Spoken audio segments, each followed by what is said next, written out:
Então, vamos lá. Vocês estão vendo o slide? Sim. Sim. Sim. Então, vamos lá.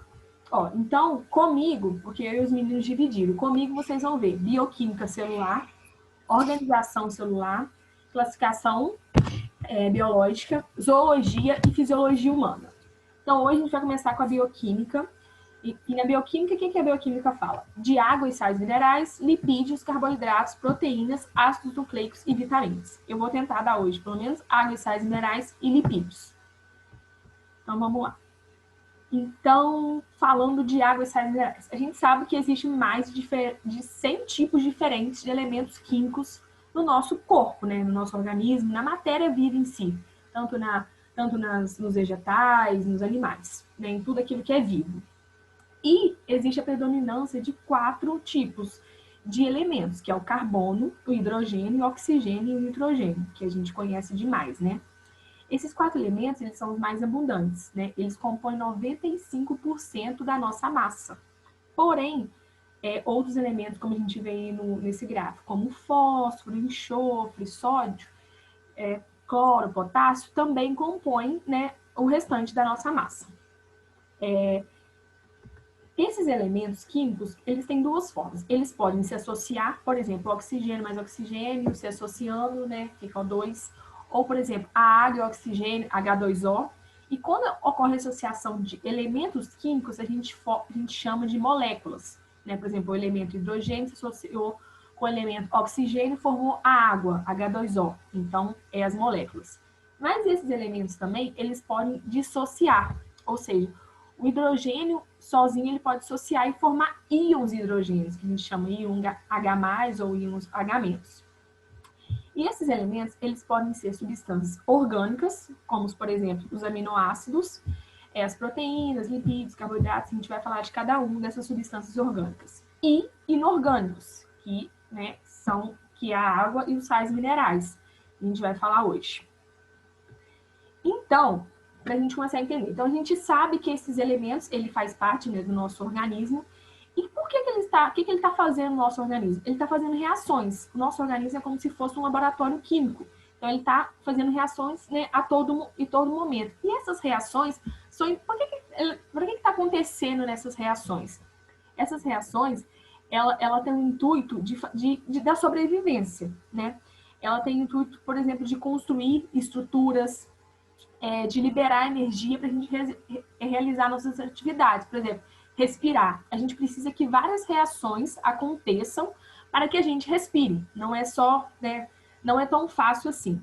E o que é, então, o metabolismo? É o conjunto de todas as reações. Às vezes fala assim, nossa, eu tenho metabolismo lento, eu tenho metabolismo rápido. É isso, né? Quer dizer que aquelas reações, as reações que estão acontecendo no nosso organismo todo momento. Algumas vezes elas são mais rápidas, realmente, algumas vezes mais lentas. E elas têm 2 tipos, que a gente pode ver nesse desenho aí, que é a reação anabólica. O que ela significa? Ela é uma reação construtiva.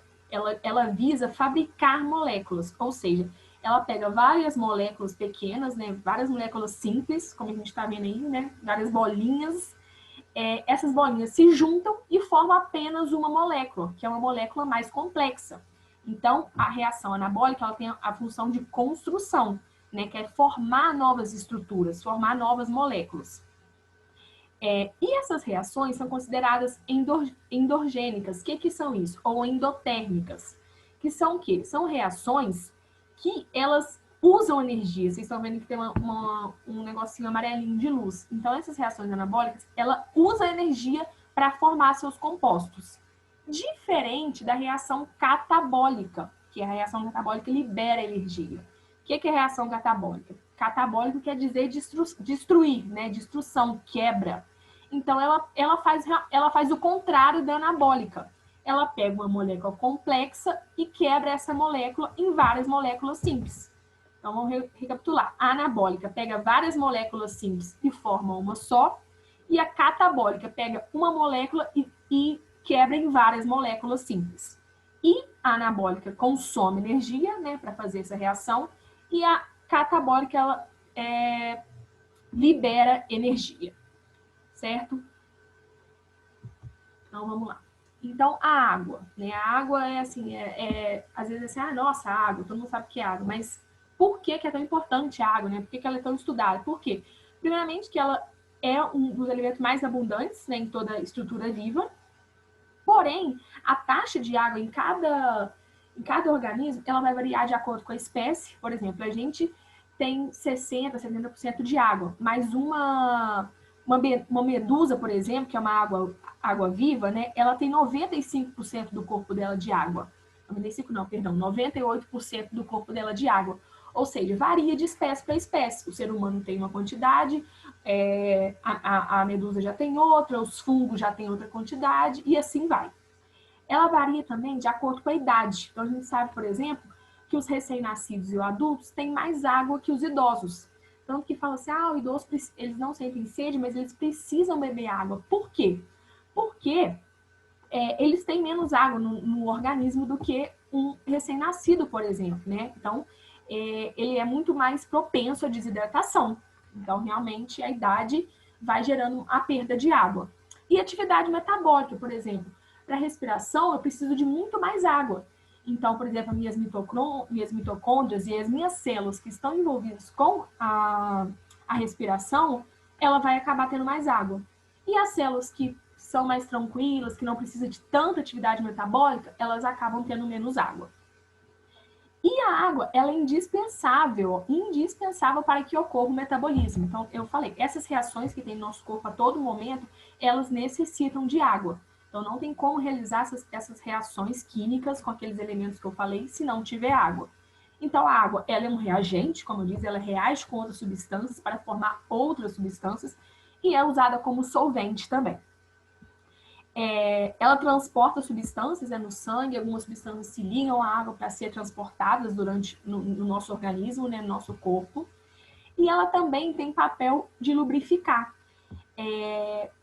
Por exemplo, para tentar tirar o atrito, por exemplo, o nosso cotovelo, a gente tem um líquido que a gente chama de sinovial, né? E esse líquido, ele é composto basicamente de água. E ele, para que ele serve? Para realmente para ajudar a deslizar aquelas articulações, né? Aqueles ossos entre um e outro. Então, ela também é um lubrificante. E ela é usada também de termorregulação, ou seja, de regulação térmica, né? Quando está calor, por exemplo, a gente transpira, né? O nosso corpo está liberando aquela água, né? Quando está frio, a gente não transpira tanto. Então, a água é usada para manter a nossa temperatura, né?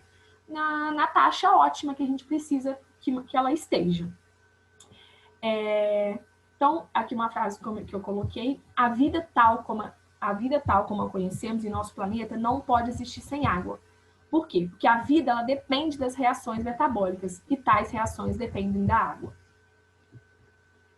Então, agora falando dos sais minerais. Os sais minerais, eles representam 3 a 5% da massa, né, dos seres vivos. É pouquinho, mas eles são super essenciais.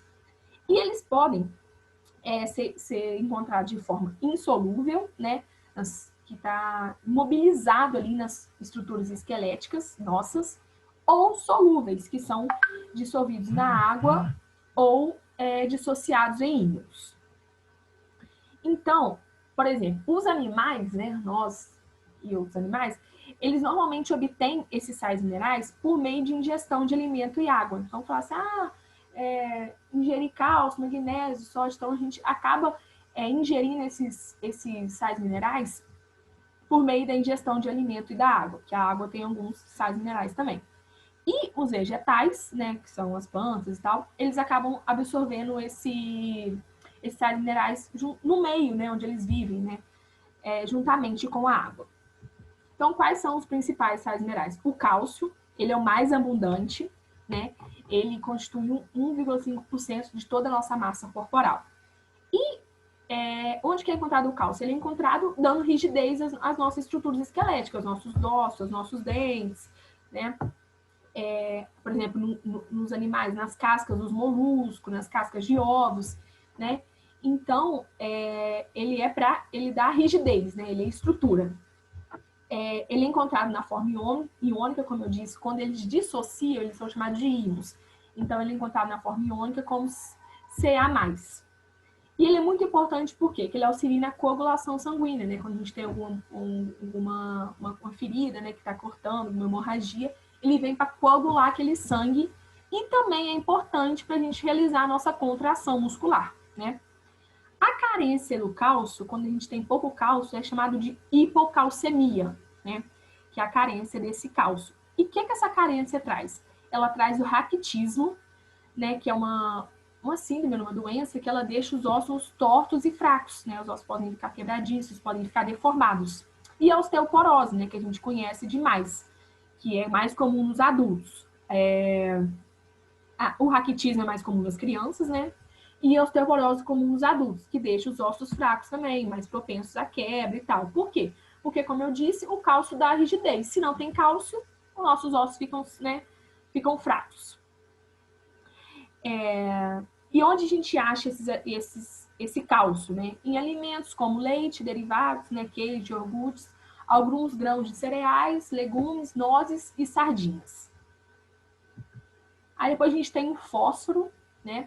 Ele é encontrado também dando rigidez às estruturas esqueléticas. Então, ele é praticamente como o cálcio, né? Ele dá rigidez. E ele ajuda também na formação das moléculas de ácidos nucleicos, que é o DNA e o RNA, que a gente vai estudar mais para frente, né? Que está relacionada com a genética, né? Então, ele ajuda na formação dessas moléculas e as moléculas de ATP, que são as moléculas de energia. A carência desse fósforo, pode causar sintomas cardíacos, como aumento da pressão arterial baixa e arritmia, né, que é a arritmia no coração. Então, quais são os alimentos, né, que são ricos em fósforos? O leite e seus derivados também, carnes, peixes e cereais. O ferro, né? O ferro também é um mineral muito importante, né? E ele constitui, né, as moléculas proteicas, né, como a hemoglobina e os citocromos. Os citocromos, né, se não mais para frente, ele auxilia na respiração celular, nas reações de fotossíntese e tal. E a hemoglobina, ela é muito importante, porque eu acho que vocês já devem ter ouvido falar muito da hemoglobina. A hemoglobina, ela que transporta oxigênio no nosso organismo, no nosso sangue. Então, se não tiver hemoglobina, não tem transporte de oxigênio. Então, o ferro, ele é o constituinte da hemoglobina. Então, se tem falta de ferro, tem falta dessa hemoglobina. E o que a gente chama de quê?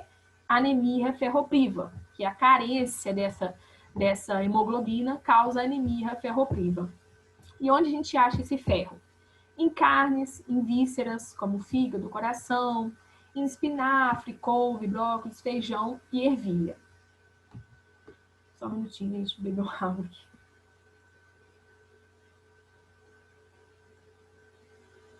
Certo. Agora o magnésio. O magnésio também, ele é encontrado também sob sua forma iônica, né? E ele participa das reações de fosforilação que sintetizam o ATP e forma enzimas, né? Então, como diz o ATP, está realizada a energia, né? E a respiração. Nas plantas, ele é constituinte das moléculas de clorofila, que é responsável pela fotossíntese. Então, ele está todo relacionado mesmo a essa questão de respiração e fotossíntese. A carência desse magnésio se chama hipomagnesemia. Ela provoca uma desregulação no sangue, né, de açúcar no sangue. Então, né, acaba que o açúcar fica descontrolado no sangue. E ela gera alterações de nervos e nos músculos. E onde a gente acha esse magnésio? Em carnes, cereais, vegetais verdes. Então, somente vegetais verdes. Depois a gente tem o sódio, que também é muito importante. Ele também é encontrado na forma de íon, Na+, e ele é essencial para a condução do nosso impulso nervoso. Ele também exerce um papel super importante no equilíbrio hídrico e osmótico das células. A gente vai estudar mais para frente em fisiologia, né, na parte renal. Ele é super importante, né, na parte renal, né, da urina. Então, ele mantém esse equilíbrio de água. Ele é importante para manter a osmose e o equilíbrio da célula. E a carência dele gera sintomas como tontura, batimentos ficam mais acelerados, constipação, fadiga, dor de cabeça e até desmaios, para você ver como que ele realmente atua no equilíbrio da célula. E ele é encontrado, né, no sal de cozinha, que a gente come todos os dias, né, na forma de NaCl, né, juntamente. Os íons potássios, né, também é o íon, os sais minerais potássio, eles é encontrado na forma de íon K+, e tem importante papel na condução dos impulsos nervosos e também na manutenção desse equilíbrio de água, né, nesse equilíbrio hídrico. Ele é muito encontrado também no meio intracelular. A água já é mais encontrada no meio extracelular, mas isso aí vocês vão ver ainda. E ele é mais encontrado no meio intracelular. A carência dele chama hipocalemia. Ela gera o quê? Não, tá certo. Hipocalemia mesmo. Ela gera uma fraqueza muscular, gera muita cãibra, contração ou paralisia, além de ritmos cardíacos anormais. Tanto que fala assim, tô com cãibra, todo mundo fala assim, come banana. Por quê? Porque a banana, ela é rica em potássio. Então, a falta desse potássio realmente gera cãibra, gera fraqueza muscular. Porque, como eu disse, ele tem papel na produção dos impulsos nervosos, então acaba tendo atrapalha um pouco essa condução desses impulsos. Pode gerar paralisia, né, como eu disse. E onde que a gente acha o potássio? Na banana, como eu disse, em outras frutas também, e carne e leite também. O iodo, ele atua na constituição de hormônios tireoidianos, né, hormônios da tireoide, produzidos pela glândula tireoide, que fica aqui no nosso pescoço, a gente vai falar um pouquinho dela. E essa glândula é super importante para estimular as reações de metabolismo no nosso corpo, né, metabolismo geral. Então, tu fala assim, hipotireoidismo, hipertireoidismo, metabolismo é muito lento, a pessoa engorda. Então, a glândula tireoide é super importante. E o iodo, ele faz parte da construção desses hormônios tireoidianos. Então, é imprescindível, como eu disse, a utilização desse iodo na nossa alimentação, senão o nosso metabolismo, ele para, né? Ele fica lento. A gente sabe que os alimentos ricos em iodo, como eu disse, tem alguns solos mais próximos dos litorais que são ricos em iodos. Já até saiu algumas matérias, por exemplo, sobre esses solos, né?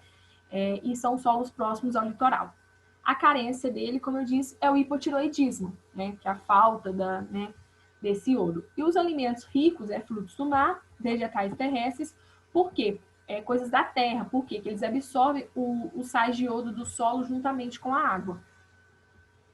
O cobre, ele é encontrado na sua forma iônica, Cu+, e faz parte da molécula de hemociacina.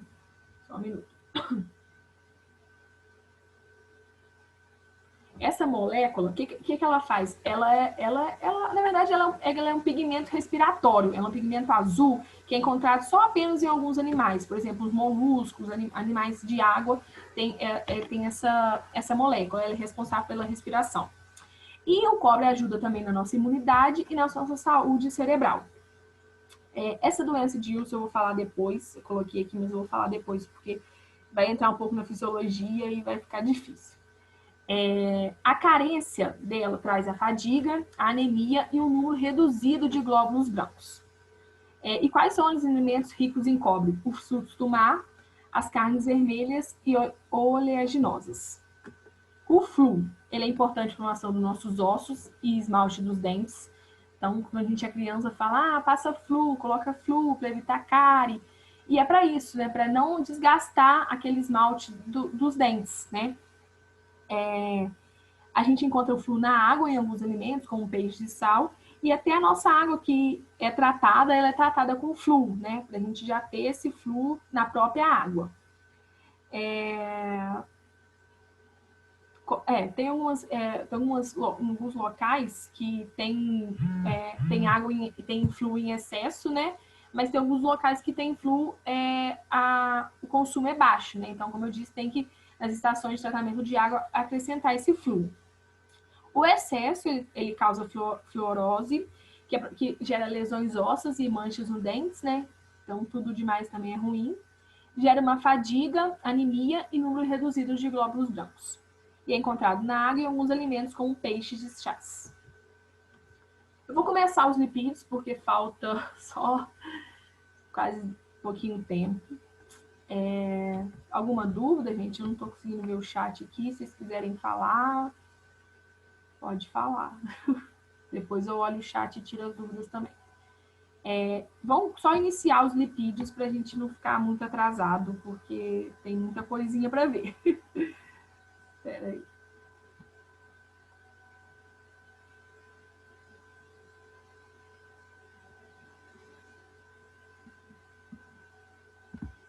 Então, vamos lá.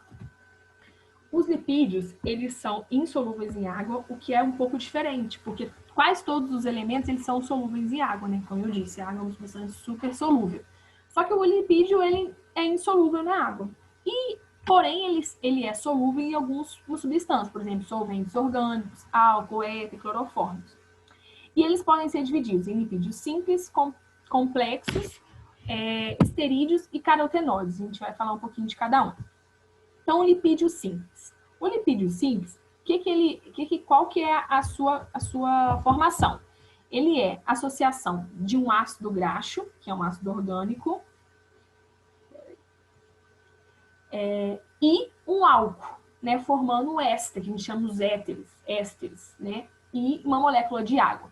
Então, lipídio simples é ácido graxo mais álcool, formando um éster e água. Eles podem ser saturados ou insaturados. O que são saturados? Quando tem, por exemplo, nessa fotinha, ó, o carbono, aqui, não sei se vocês estão vendo o carbono, né? Material carbono, com ligações simples com hidrogênio, tá vendo? Só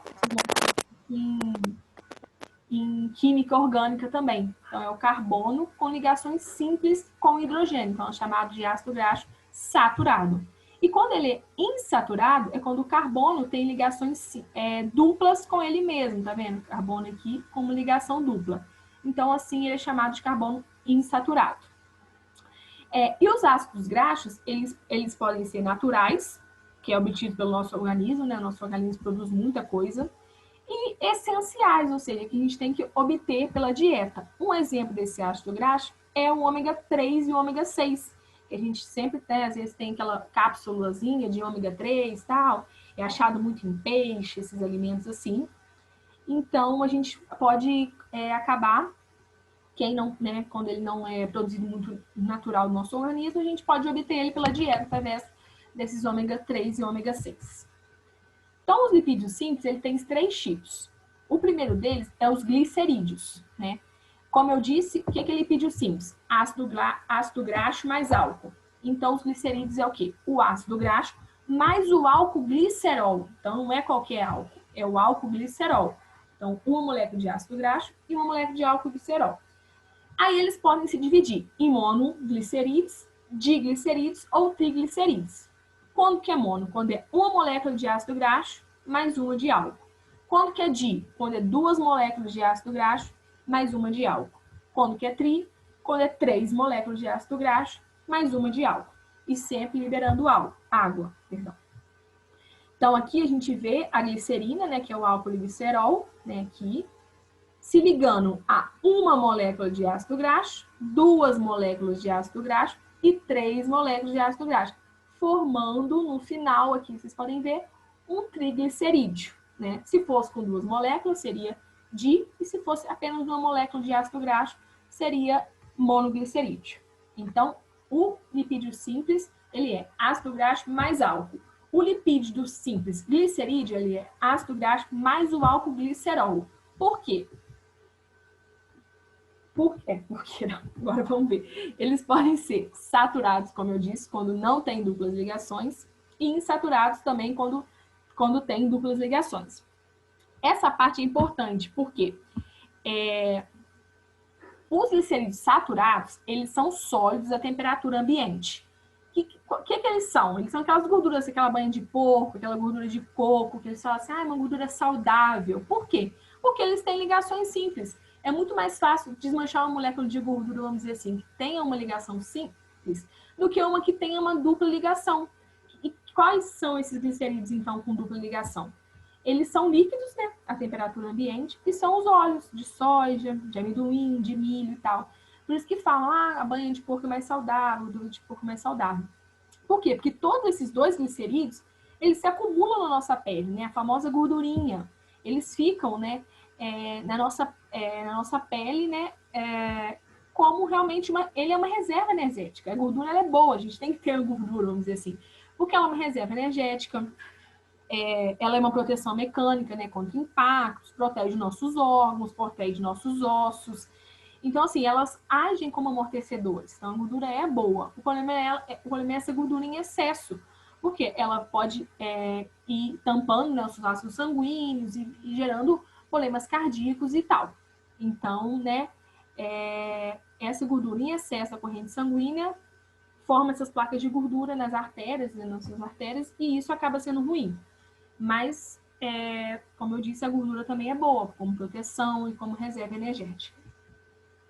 Tem os lipídios simples, que são os cerídeos.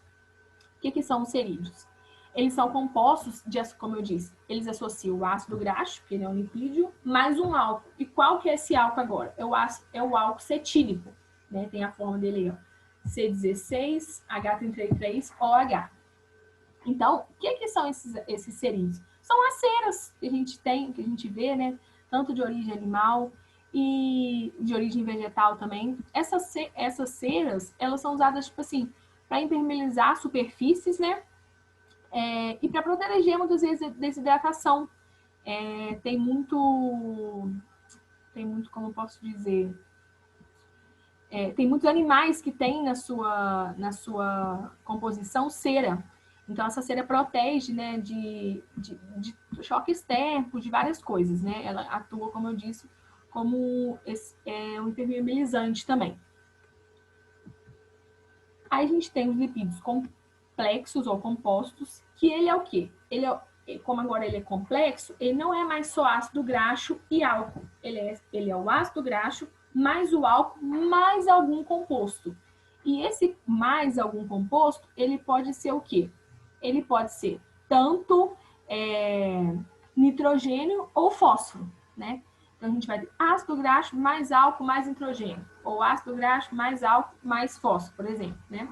E esses lipídios complexos, um exemplo que a gente tem dele é os fosfolipídios, que é encontrado na membrana plasmática da célula. A gente vai estudar a organização celular e eu vou falar deles. O que são esses fosfolipídios? Ele fala assim, a membrana é formada de fosfolipídios e proteínas. Então, esses fosfolipídios é um exemplo de lipídio complexo. Então, é formado pelo ácido graxo mais o álcool mais algum composto. Tá acabando, gente. Os carotenoides, eles são aqueles lipídios que têm um pigmento vermelho amarelado. A gente fala assim, vamos comer coisa laranja, né, vermelha, amarela, como, por exemplo, cenoura, uma abóbora. Eles são esses carotenoides. Esses carotenoides, nas células vegetais, ele tem um papel muito importante na fotossíntese. A fotossíntese é a forma deles conseguirem energia, né, se alimentarem. Então, ele é muito importante nas células vegetais. E o caroteno, né, é o exemplo do carotenoide amarelo alaranjado, que quando a gente ingere ele se converte em vitamina A no nosso intestino, no nosso fígado. Então, por exemplo, eu falo assim, você está com falta de vitamina A, come cenoura, come coisa alaranjada. Por quê? Não é que você vai estar comendo a vitamina A. Você vai estar comendo um caroteno, né? Um carotenoide amarelo alaranjado, né? Que a cenoura ela é rica nesse caroteno. E lá no nosso organismo, quando ele chegar no intestino, no fígado, ele vai se transformar em vitamina A, né? Então, a gente vai estar como se a gente estivesse se alimentando e ingerindo realmente vitamina A. E por que a vitamina A é tão importante? Falar assim, a vitamina A é bom para os olhos. Por que é bom para os olhos? Porque ela ajuda na formação da rodopsina, que é um pigmento que aumenta a sensibilidade da nossa retina à luz. Então, ela permite que a gente veja melhor, principalmente em ambientes escuros, pouco iluminados. Então, por isso que fala que é boa para a visão, porque ela realmente é. A vitamina A ajuda, né, aumentar essa sensibilidade da retina à nossa luz. E alguns alimentos, a abóbora, cenoura, mamão, tomate, o ovo, a gema, né? Então, esses alimentos amarelos, laranjas, né, alaranjados. E os esterídeos, ou os esteroides, eles têm na sua molécula o núcleo ciclopentanoperidofentano. Nem eu sei ler isso. E que são esses ciclos, né? Antes a gente viu as ligações eram mais abertas, assim, e agora elas são mais fechadas. E ele tem na sua posição 3, né? Que aqui, ó, posição 3, a molécula OH. né? Então, ele tem essa molécula OH. E um exemplo desses esterídeos é o colesterol. O colesterol, a gente ouve falar muito, nossa, o colesterol tá alto, o colesterol tá baixo. E o que é esse colesterol, enfim?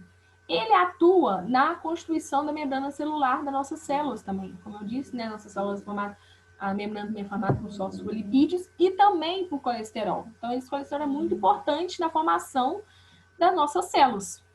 E ele é usado também para formar vários hormônios, como, por exemplo, testosterona, né, que é um hormônio, testosterona, estrogênio. Então, ele é uma substância útil para formar esses hormônios. Ele é produzido aonde? Ele é produzido pelo nosso fígado. E quando ele está presente em altas taxas, ele pode trazer más consequências. Por quê? Porque ele, como eu já disse, né, ele vai se depositando, né, nos vasos sanguíneos, né, como se fosse uma gordura se depositando nos vasos sanguíneos e vai tornando esses vasos mais estreitos. Então, vai dificultar a passagem do sangue ali e vai gerar uma hipertensão, né, que é uma pressão alta. Então, o excesso de colesterol no organismo aumenta a nossa chance de doenças cardiovasculares, como trombose e infarto também. E no sangue, o que é aquele que a gente fala, o HDL, né, que é o colesterol bom e colesterol ruim? O que é isso? O HDL é o que a gente chama de liposproteínas de alta densidade. Ele é formado, a molécula de HDL, ela se junta com alguns lipídios e proteínas. E nessa molécula, apenas 20% é colesterol.